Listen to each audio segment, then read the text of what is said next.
Good morning or afternoon, depending on where you are. I'm going to go ahead and get started in today's Multnomah Group webinar series, Winning Strategies for Selecting Options in Retirement Plans. And I've thought long and hard about changing the title to Avoid Losing Strategies for Selecting and Replacing Investment Options in Retirement Plans, because I think a lot of what I'll be talking about is really focused on that. I think in the defined contribution setting, so much of what we do in designing menus is about trying to help participants default into making correct decisions that ultimately won't hurt them, and then at a committee level, avoiding making reactive changes that ultimately have a negative impact on participant returns individually and therefore plan returns.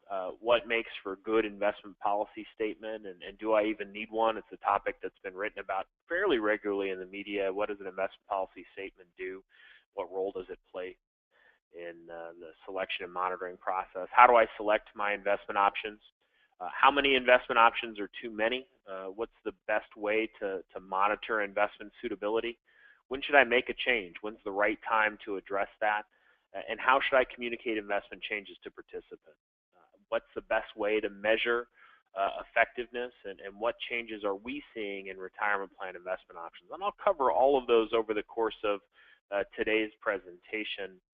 A couple of housekeeping items. You'll see the GoToWebinar screen probably on your right, or if you drug it over to your left, somewhere on your screen, you'll see there's the opportunity to ask questions. Feel free to do that throughout the presentation. I'll probably address those at the end rather than as we go. It's just difficult to keep on top of the questions and keep my train of thought. But feel free to write them as we go. Also keep in mind that we're recording today's presentation, if I've done everything correctly at least, and that if there are issues that you want to have read back, you can listen to those at probably within a week or so.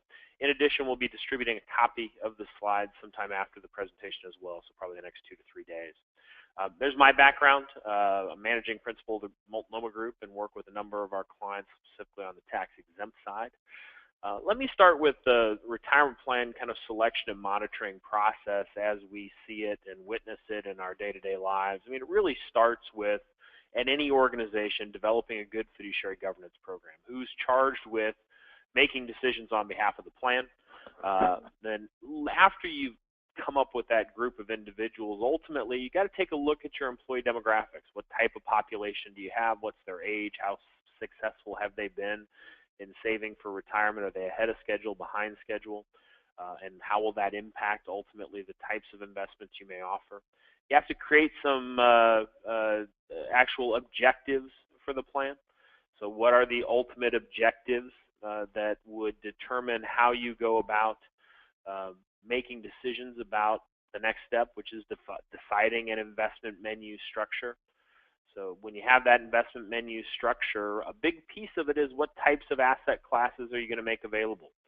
I think there is increasingly strong data that would support that more is not better and arguably is worse. So selecting which critical asset classes you're going to have available to your participants, we think, is a big piece of that. And then what investment products and managers fill ultimately that asset class matrix, and then communicating it to employees. So if you come up with the best investment strategy and mechanisms available in the marketplace and can't effectively communicate those to those who have to use them, it will likely underperform your expectations. Let me start with our investment philosophies, because clearly how we work with clients in this effort has a pretty significant impact on these philosophies. And the first is that markets are efficient, and I'm going to try and prove these to you over the course of the presentation today. The second is that risk and return are highly correlated. You can't break the correlation over the long run between taking additional risk and the returns that come with that. Clearly, in our experience, different asset classes, and we'll talk about what those are, have different risk profiles and therefore different return expectations. Investment style drives performance, both in the asset class level, also in the investment approach, even within an asset class. And while last on this list, maybe most important to us, expenses matter. Anything we take out in the form of expenses certainly reduces participant returns and is likely to be pretty indicative of what you can expect going forward from a participant return expectation. So let's talk about those hypotheses, those philosophies a little bit. Let's talk about the efficient market hypothesis first, developed by Eugene Fama in his work back in 1970 and then refined again in 1977. I think there's a lot of misconceptions about what efficiency means. So let me define it as Eugene would in his writings. If we look at efficiencies mean that current stock prices and bond prices incorporate all the information and expectations about the performance and success of that particular stock or bond. And as a result, that the current price is the best approximation of any security's intrinsic value. And ultimately, when you have changes in price, they're due to things that are unforeseen, at least unforeseen by the aggregate market population in whole.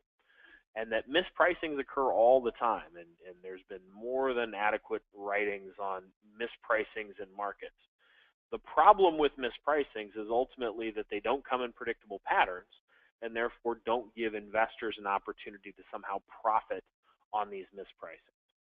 Here's what efficiency does not mean. It certainly doesn't mean that all investors are rational. They're not. They're anything from rational. It doesn't mean the prices are always right. Expectations about what's going to happen in the future aren't always met, both on the positive side and negative side. So as a result, prices will not always be right. Clearly, prices are not stable. So if you've invested in 2016 in almost any security, you've witnessed the instability of prices, upside and downside. And last, it doesn't mean that professional money managers can't earn higher than market returns. It just means that doing so is not going to be an easy process. And we'll talk a little bit about that as well.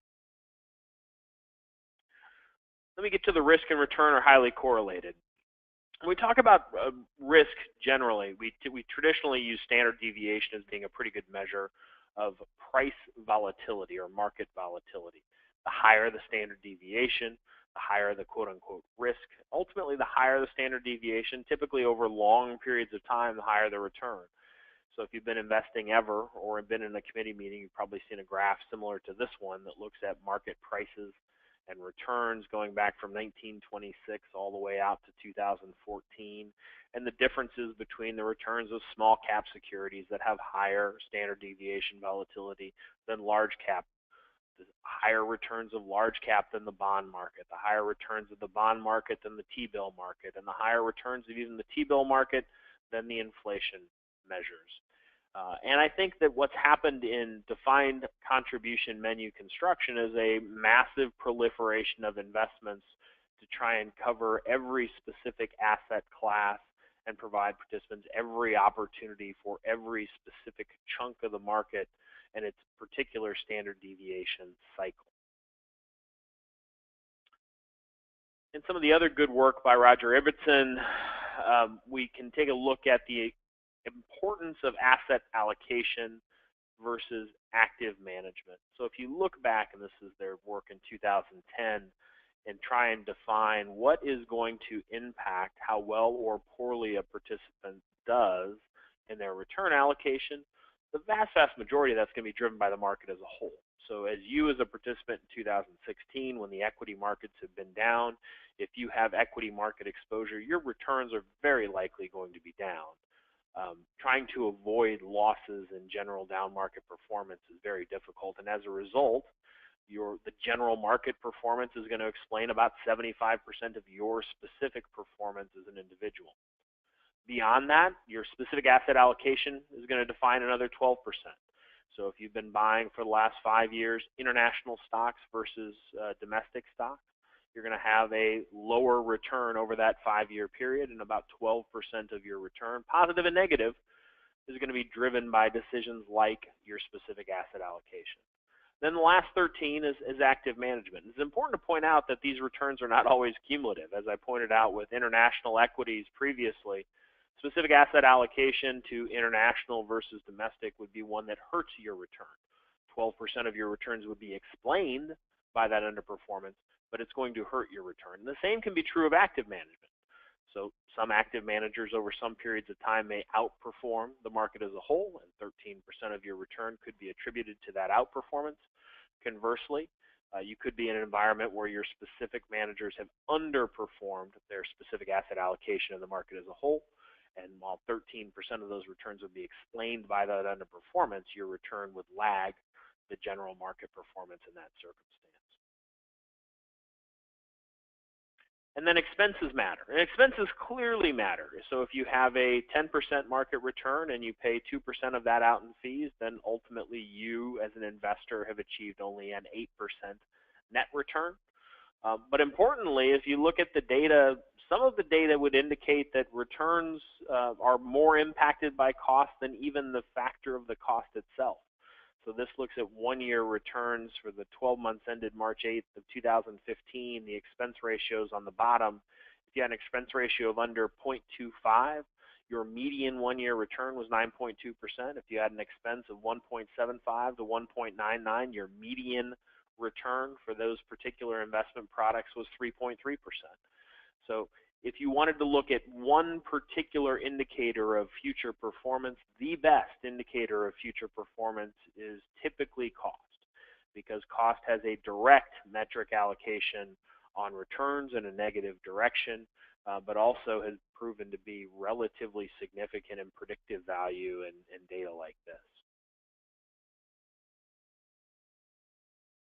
So let's get to the next piece, because if we are trying to put together defined contribution menus, it's important to point out that we have a wide variety of users that are going to use this defined contribution menu that we've established on behalf of the plan. And unfortunately, participants are not particularly rational as it comes to the investment allocation process.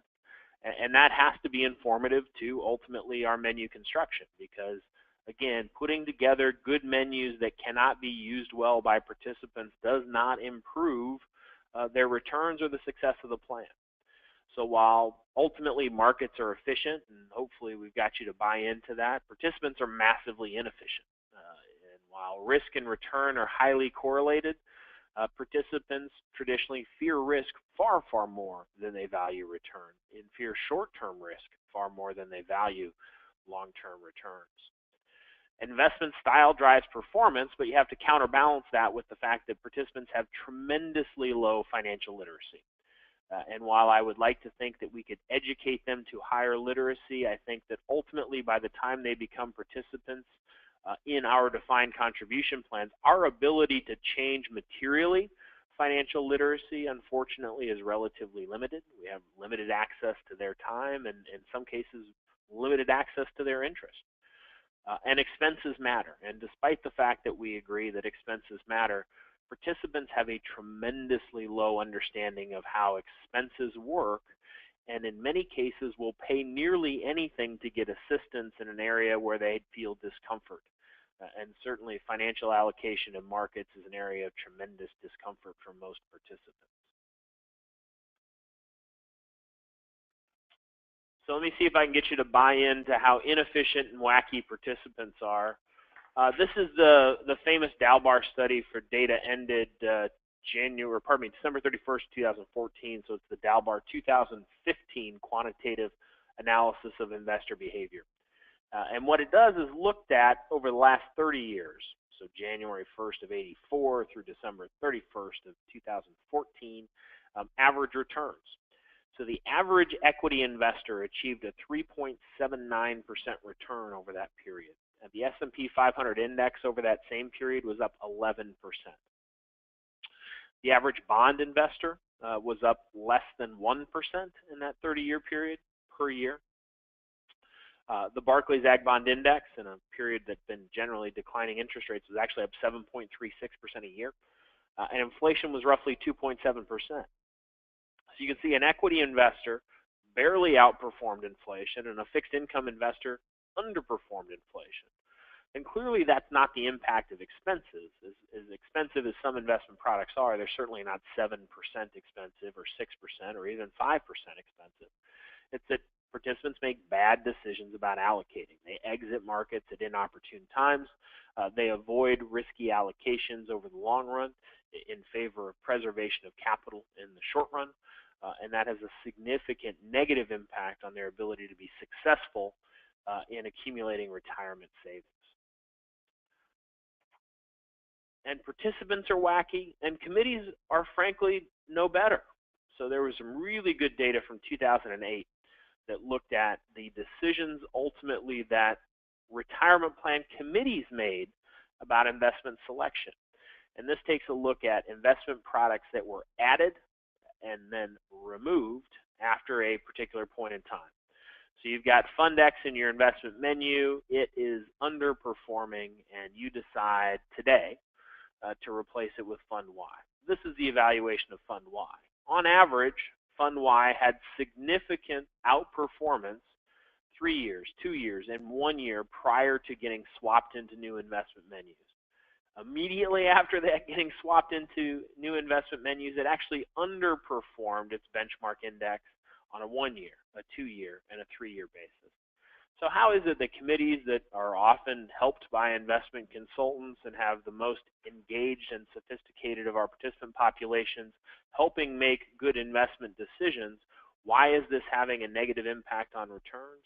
It's because ultimately participants are buying cyclical, or pardon me, committees are buying cyclical returns. They're making bad decisions based on short-term data without underlying information about how investment performance is driven by asset allocation versus being driven by the success or aptitude of the investment manager, the mutual fund manager making the buy and sell decisions.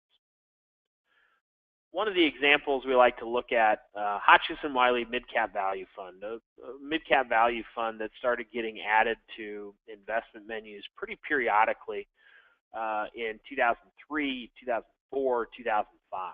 So let's break it into 5-year components, because unfortunately it seems that most retirement committees seem to overweight the importance of a 5-year return versus some of the other data that's out there.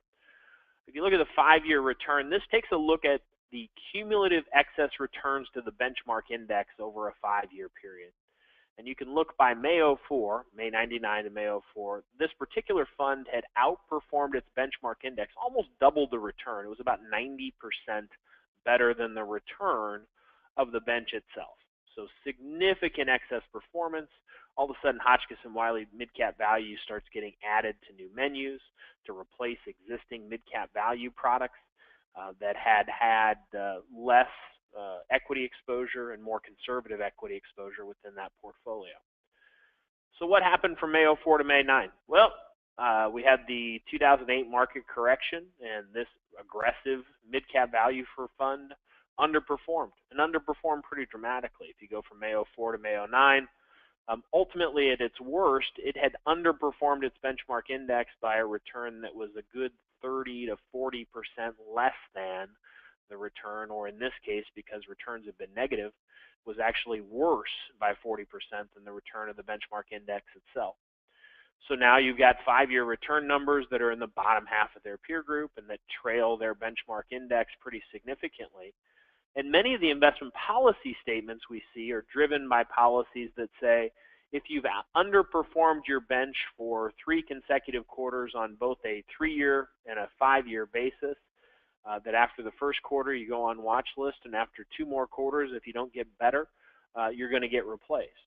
So this fund ends up getting wiped out of investment menus in May of 2009, certainly in December and early 2009.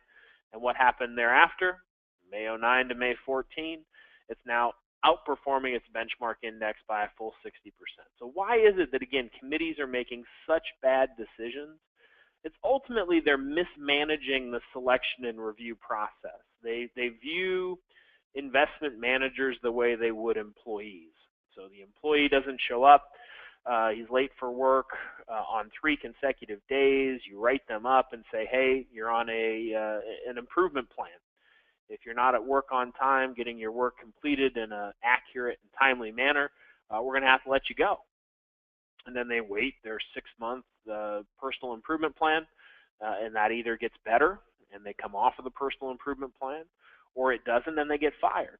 And I think that everyone is trying to manage their investment menu in a relatively similar fashion. I'm going to put them on a watch list, and therefore if they don't improve their performance during this period of watch list, then ultimately we're going to replace them with somebody who's better. We're going to go find a better employee or a better investment manager. The challenge is that committees in making those decisions lack the fundamental information about the why of the underperformance. And again, back to the Ibbotson data, most of it would suggest that it has to be asset allocation oriented. In the current environment, it's how much energy do you have relative to your consumer discretionary allocation. Those are things that don't tend to change in the short run, but during market cycles where returns are very different, has a significant impact on returns. The second thing that happens is investment committees and even consultants who serve investment committees don't like to have investment products in their array that are underperforming the benchmark index. So to make themselves feel better, they replace those underperforming products in the short run with outperforming products. They show participants data that is top quartile on a 3-year or 5-year basis, even though that isn't the product that was actually owned by the plan or the participants over that period of time. So showing great 10-year numbers, but 10-year numbers of investment products that your participants didn't have access to may make you feel better, like you're taking action, like you're improving their circumstance. But the reality is if you're not careful about your cyclical process, what ends up happening is you select securities that are at the actual apex of their return cycle.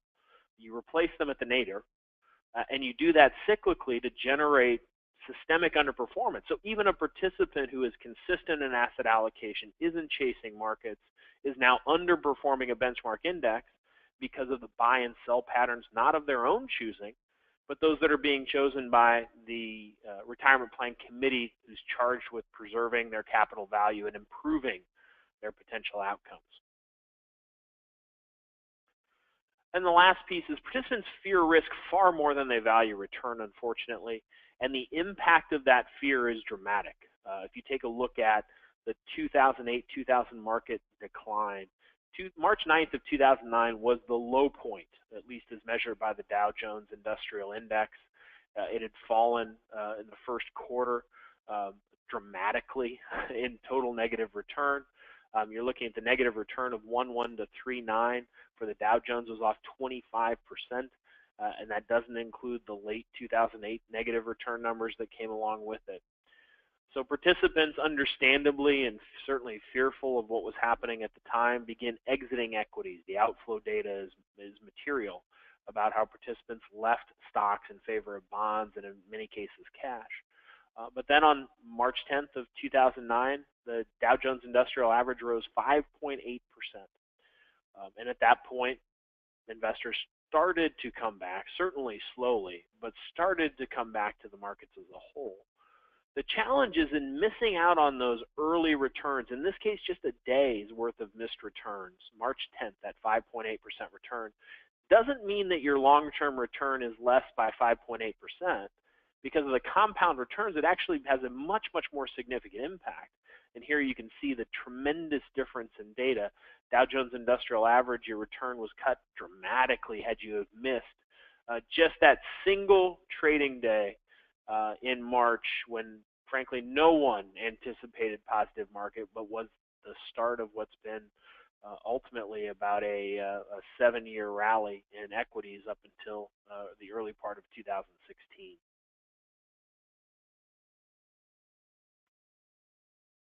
And then participants have low financial literacy.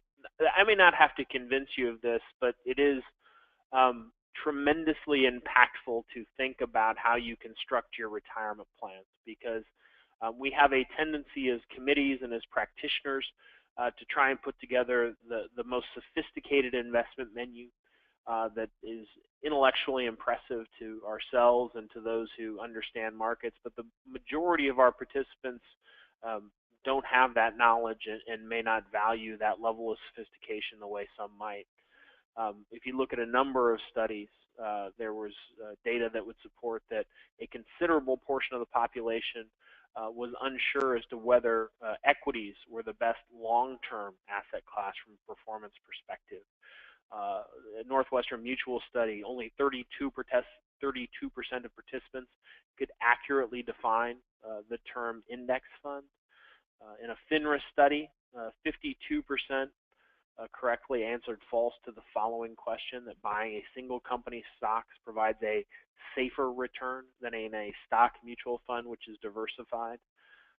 You had 43% of the population in a 2007 Money Track IPT study that said that 43% of respondents were susceptible to investment fraud, which is a huge risk and problem that retirement plans are experiencing as participants get paid out after working with their employer for years and years and years. And the data, frankly, is not getting better. In 2000 survey of high school seniors, scores sank to an all-time low from going back to 1997. So financial literacy does not appear to be improving. And frankly, changes in how we should attempt to educate participants also don't seem to be having a significant impact. They have anecdotal impact on specific individuals, but in aggregate don't seem to be moving the needle as it relates to financial literacy and getting participants to make better decisions. And then last, participants don't understand expenses. So for those of you who are responsible for governing retirement plans, you're certainly more than aware of the different fee disclosure rule changes we've experienced over the course of the last 5 years, 404A5 being the most meaningful, in which participants are entitled to receive on an annual basis a full accounting of expenses, both actual and potential, that they might incur related to their retirement plan. But again, if you look at another online survey, nearly 60% of online survey respondents couldn't correctly answer a question about calculating standard mutual fund fees. The example here being that, an 8% return, if you've got a 1% expense, your actual return as a participant is about 7%. And if you have a difference in 1% between your return and that of another participant, saving a mere $4,500 a year over a working career, you're talking about hundreds of thousands of dollars in lost returns. So participants not understanding expenses, either selecting expensive investment products or in many other cases, paying someone an additional fee up above and beyond the investment expense to help them with asset allocation and answering questions, certainly has a negative impact over time unless somehow that assistance or help either generates better returns or higher savings rates.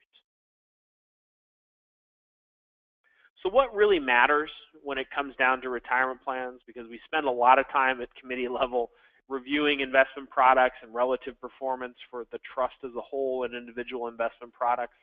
Well, when you look at defined contribution, the math of it is not escapable. Your future value of your portfolio is a byproduct of your savings rate, the rate of return on your portfolio, and the number of years that you save. And if I were to rank the importance of those factors, certainly the most important is your savings amount.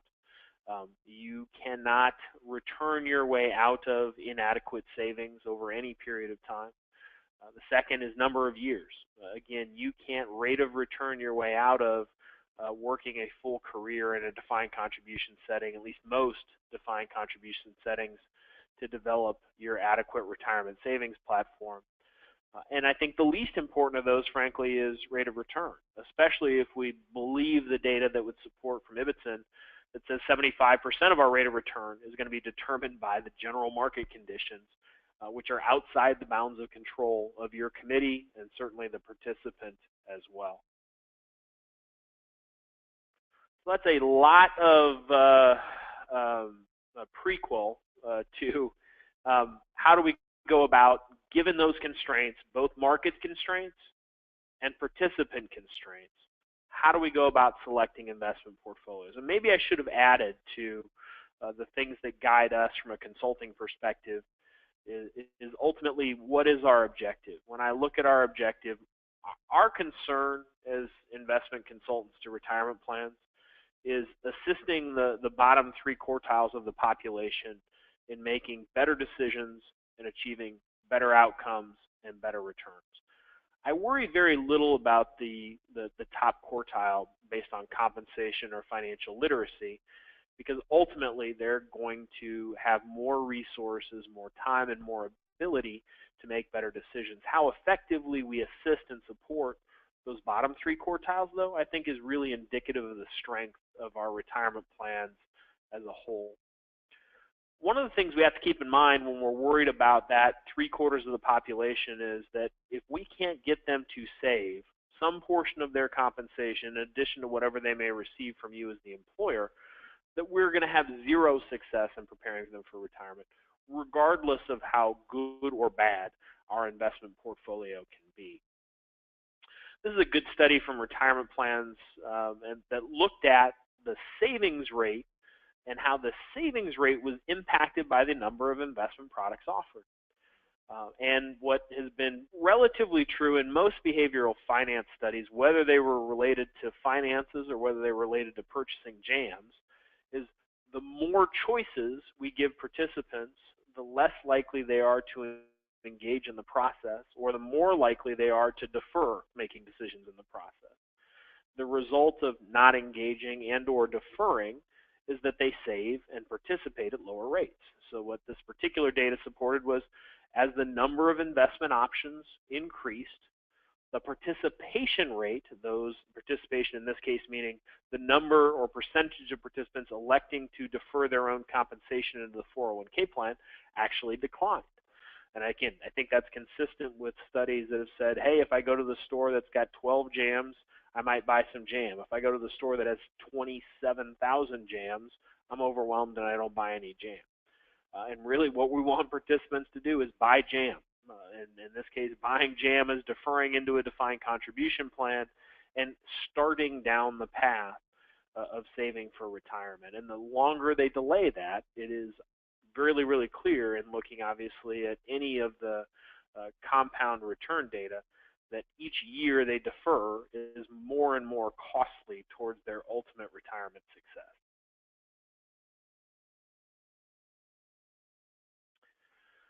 And if we look at rate of return, saying we care about rate of return, I think it's important not to look at the rate of return necessarily of the plan as a whole, but rather the average rates of return for participants based on demographics. Another one of the avoiding loss and avoiding risk data support points in looking at why do defined benefit plans outperform 401k plans. I think there's been a thought that defined benefit plans outperform 401k plans because defined benefit committees are more sophisticated than 401k plan participants, and there may be some truth to that, but I think that the data from the Center for Retirement Research at Boston College comes up with a better thesis, and which is that if you have a third of your population in this particular data set that has 0% of their retirement account in equities, you will underperform because there's no defined benefit plan that I've worked with or seen that carries a third of their assets in cash. They have it in bonds, they have it in equities, but certainly not in cash. And then the impact of these irrational allocations, and they could be irrational on the high side, could be irrational on the low side, has a pretty significant impact on where participants end up from a return perspective. So what are the characteristics of the right investment menu, the winning investment menu? The winning investment menu has to encourage participation. Ultimately, if your menu is too complicated, sophisticated, communicated poorly, those things will discourage participation, and no amount of alpha or excess return is going to compensate the plan for that underperformance. I think good investment menus discourage return chasing. So they can avoid this risk avoidance and tactical approaches to investing. That's both at the participant level as well as at the committee level. So if your committee is micromanaging your investment managers quarter by quarter, trying to get top decile performance each quarter, that is a non-workable strategy that will ultimately lead to higher turn rates, and at least the data would support actually lower returns, not only for yourselves as participants, but to the plan as a whole. Certainly the characteristics of the right investment menu have to minimize the impact of cost drag. The notion that you pay more for better investment products is just not accurate. There's no data that would support that that's the case. Why I may pay more for a nicer shirt or suit or tie or pair of shoes, that same fact set does not hold true on the investment side. There is not a Cartier investment versus a lower end brand.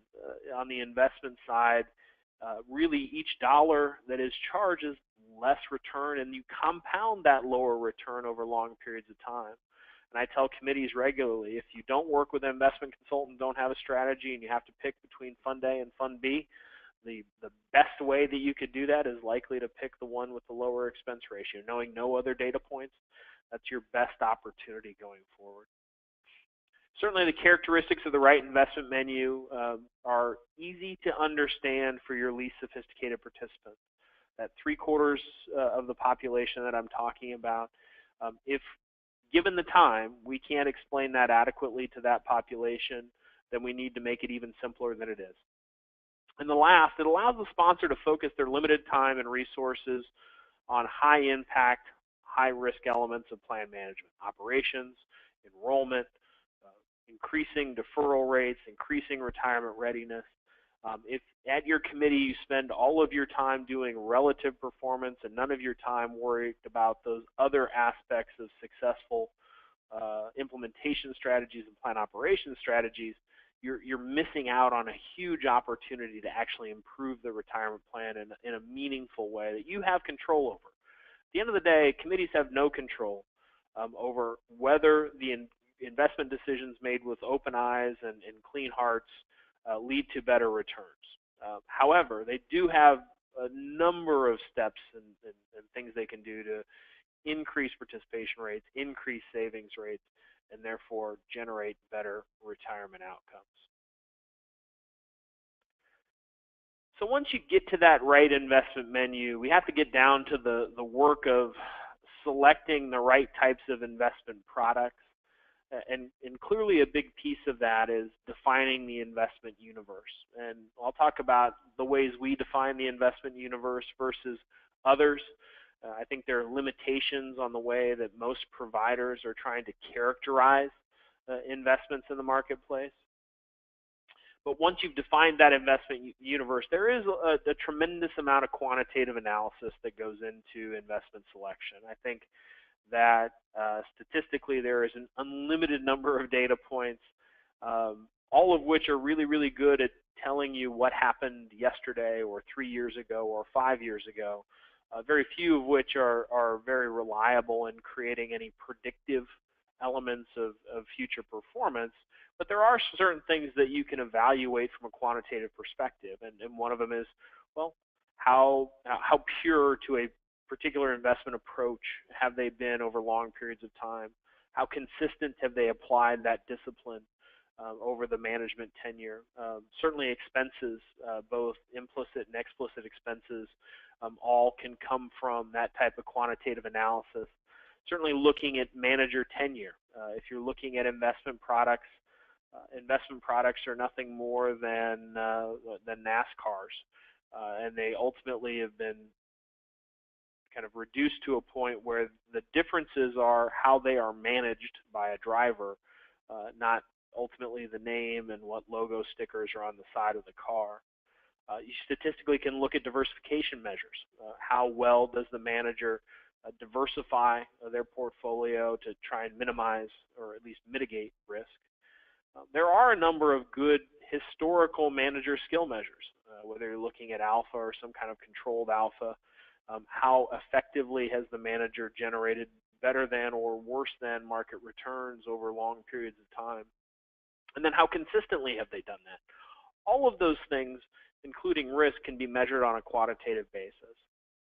That said, if you are only using quantitative data, you are putting yourself in a position of, again, probably underperformance, because ultimately those quantitative measures, while being very good as far as explanatory power of what happened yesterday or 5 years ago, they're not particularly good at predicting future performance. And ultimately, if you or your consultant or your providers are only using those type of quantitative measures, I would encourage you to go buy a Morningstar license and evaluate the process that way, because the quantitative number piece of what we do in the industry ultimately is zero value, or at least a low value metric.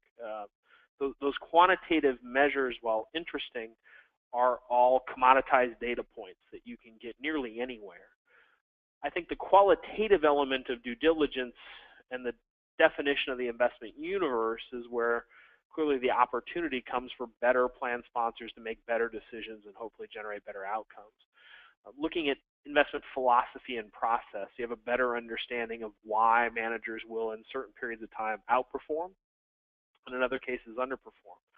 Understanding firm stability and compensation practices. I think it's not surprising that investment managers are no different than car salesmen, or no different than nearly anyone in the population, which is how they behave is driven by how they're measured and compensated. So if you measure managers based on one-year performance, you tend to get high variability of one-year performance. If you compensate managers based on five-year performance, you tend to get managers who are very focused on the intermediate term. And ultimately, that can be good or bad depending on what the compensation practice is and does it fit the philosophy of the committee. Shareholder friendliness, clearly being able to get access to information about how they manage money and how effectively they do that on behalf of the participants is important in a defined contribution plan. And certainly asset base and asset growth. I think there is a tremendous amount of pressure, and I think it's good, healthy pressure to reduce expenses and improve retirement outcomes in the defined contribution setting.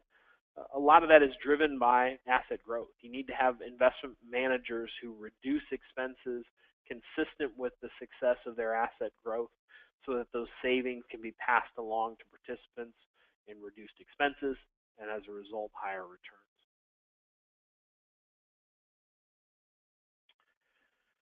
When we talk about defining that investment universe, I think it's important to point out that style boxes and asset classes are not the same thing. So for those of you who've been working in a committee setting, or even if you haven't, you may be familiar with the tic-tac-toe boxes that have been popularized by Morningstar and others that ultimately try and take thousands of investment products and break them into 9 boxes. And therefore, all things that are in the upper right-hand corner are large cap growth funds, and we compare each one of those large cap growth funds against the other. All the things that fall in the lower left-hand box are all small cap value equities. All 7,000 products fall into that particular style box, and you compare them against another. The reality is there's an unlimited number of points on that spectrum. How growthy are you versus blendy? How mid to large? What is your average capitalization rate? There's an infinite number of in-between points that are much more explanatory towards returns. Because in looking at the tic-tac-toe boxes, if you go back to 2008, it didn't matter. Market exposure was market exposure. Whether you're large value or large growth had nominal impact on the depth of the loss over that period of time. Ultimately, was driven by other factors, total market factors. So looking at the style boxes and being a little more discerning about your investment approach. So not saying we want to have a large cap growth manager, but instead saying we want a large cap growth manager who has these attributes, which is going to create and define a much smaller population for you to review and analyze at the committee level. So once you come up with that universe, again, those quantitative elements, investment style is very, very important. And investment style, again, is not large cap growth versus large cap value. It could be high beta large cap growth concentrated. It could be a index neutral large cap growth approach. Any of which is certainly definable and reduces dramatically the number of investment products you're going to look at. Hopefully I've made it clear through today's presentation that expenses matter, and if you can drive those expenses to the lowest possible share class cost, that's going to generate the highest possible return for participants in that particular product. Looking at that manager tenure measure, looking at 20-year historical data for a manager who's been managing a portfolio for only 2 years probably doesn't help inform your decision making. It may make you feel good about how well the fund has done, but it's not relevant to those who are making decisions about how successful it is. The diversification measures manager success and skill measures we've talked about. But again, understanding the why is the most important piece of the process. Why are we selecting the manager? What approach do they have? What is the impact? When will they outperform in XYZ types of markets? When will they underperform in ABC types of markets? Because the reality is that markets are cyclical, and you will go through an XYZ market, and that may be followed by an ABC market. Knowing those things are happening so that when there is outperformance, you understand where it's coming from, but more importantly, knowing when there's underperformance, where that underperformance comes from, so that ultimately you're not reacting to a number, but instead reacting based on qualitative aspects that are impactful to what's going to happen in the future, rather than just reacting to what happened yesterday.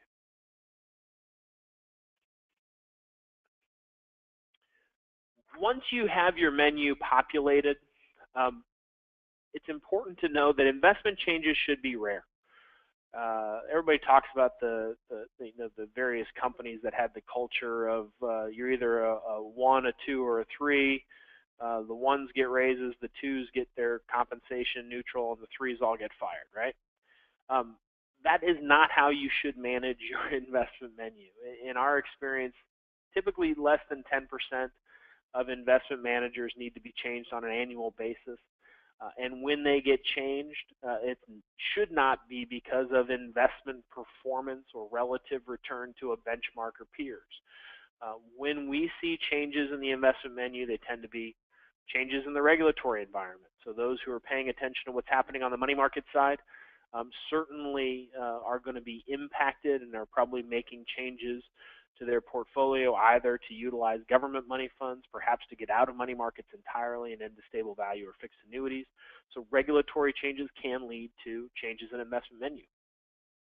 Changes to participant utilization of investment options. So for plans that have a self-directed brokerage window, if you look through the brokerage window and everybody owns the Russell 2000 index, and you don't have a Russell 2000 index in your menu, it may make sense to add it, because clearly you have participants who want it, and you can buy it less expensively in most core menus than you can in a self-directed brokerage window.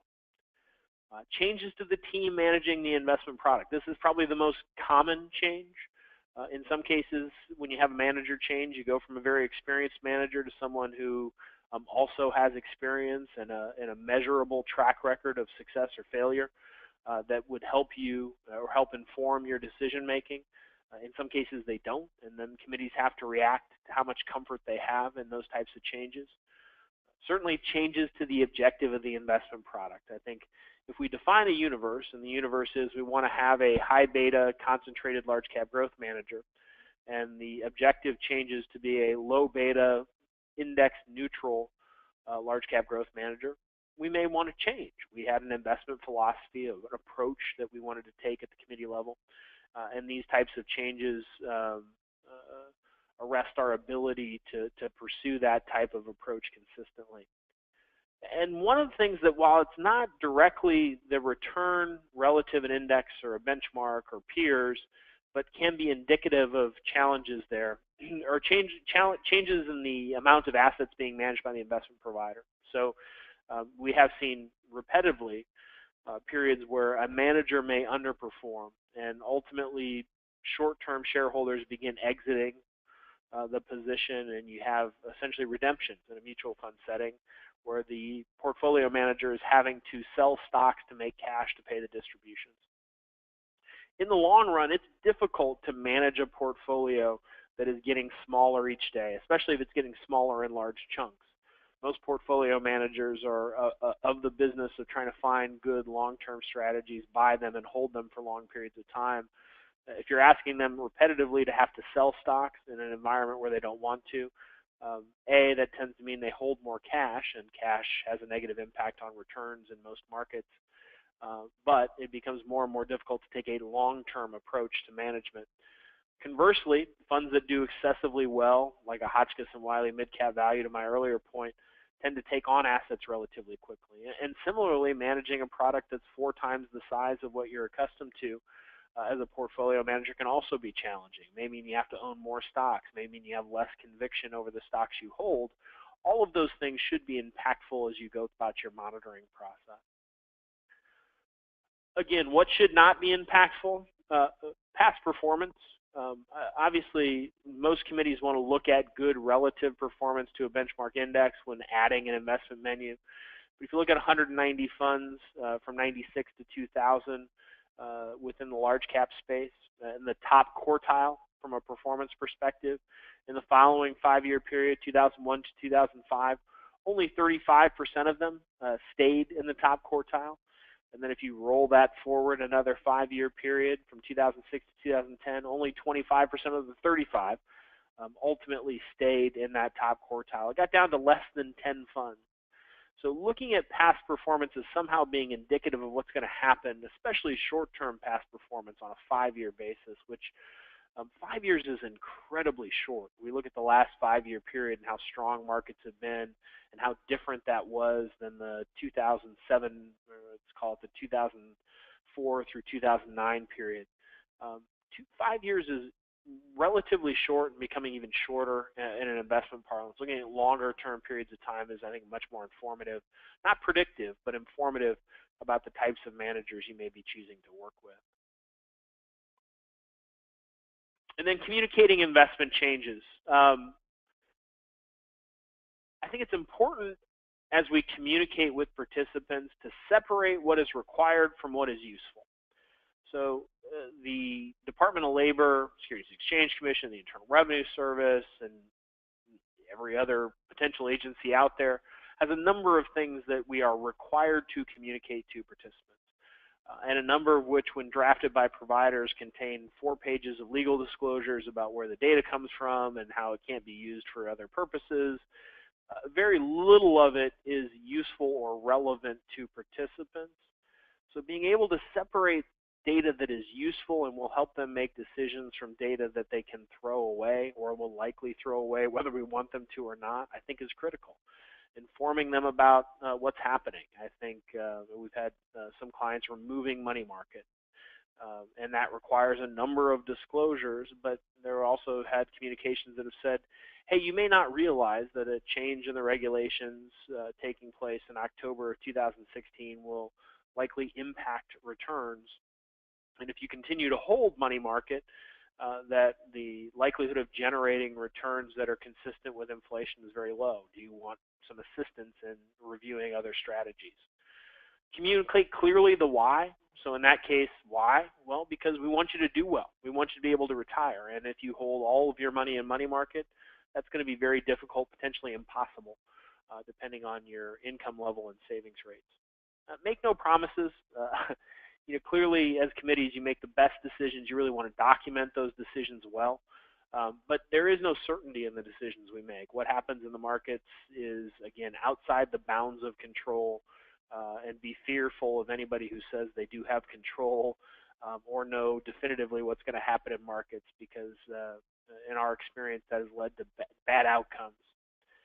Make no apologies. The markets are the markets. You do, as committees, the best work you can do from a fiduciary perspective. And I think it's important for committees and participants to understand the relationship, that you have a committee who's very thoughtful in their approach and tries to make the best decisions they can. But every decision you make won't turn out the way you want it to turn out. And if participant action is required, then make sure you're very, very clear about what's required and make it very easy for them to act.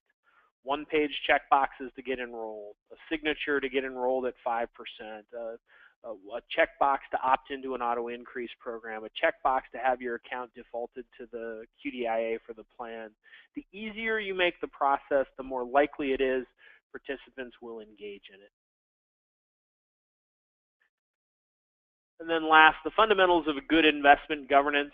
While I've talked about how to make decisions, I would argue that it's as important, arguably more important, to document the decision-making process as it is to make the right choice.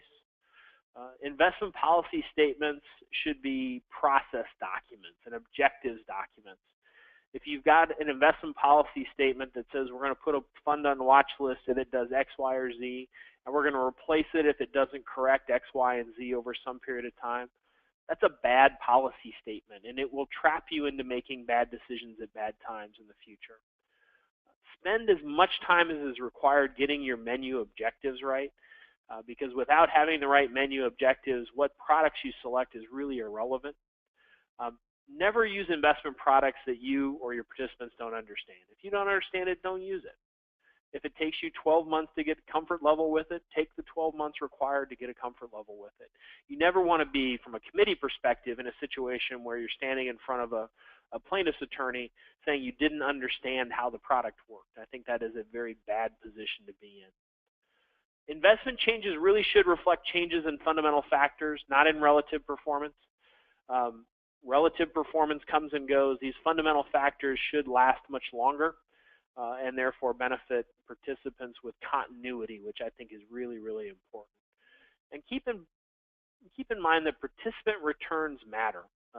Fund returns don't. So when you're looking at success, clearly you want to have products that are doing well relative to their index. But again, if they're doing well but your participants are failing, then there's something wrong with the process. Go back and reevaluate menu structure, how you're communicating, what types of products should be available. Should we simplify the structure? How can we improve participant returns, which is ultimately going to determine whether participants retire and frankly, how successful they are in that retirement structure. So with that, I know I'm running near the end of our 60 minutes together. That said, I do want to open it up for questions, see if there's anything that you hoped I would have addressed in this Winning Strategies presentation that I might be able to handle in the Q&A section. And again, to point out, we will send these slides out, and we have been making a recording of today's presentation that hopefully the quality of which will be such that we can put it up. If you do have questions, I'll note that, again, two ways to do that. I'm going to keep the lines muted just to keep the sound quality high, but if you want to submit a question via the questions or even the chat tab, either one of those I'll take a crack at now.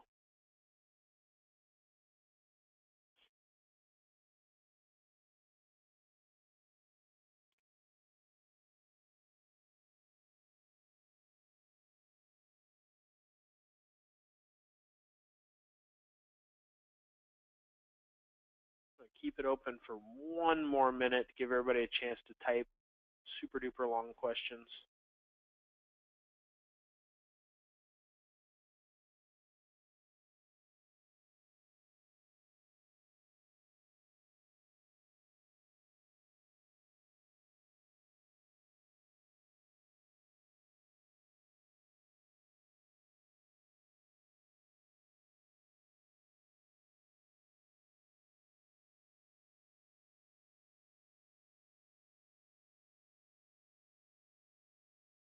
Okay, seeing none, I want to thank everyone for attending today.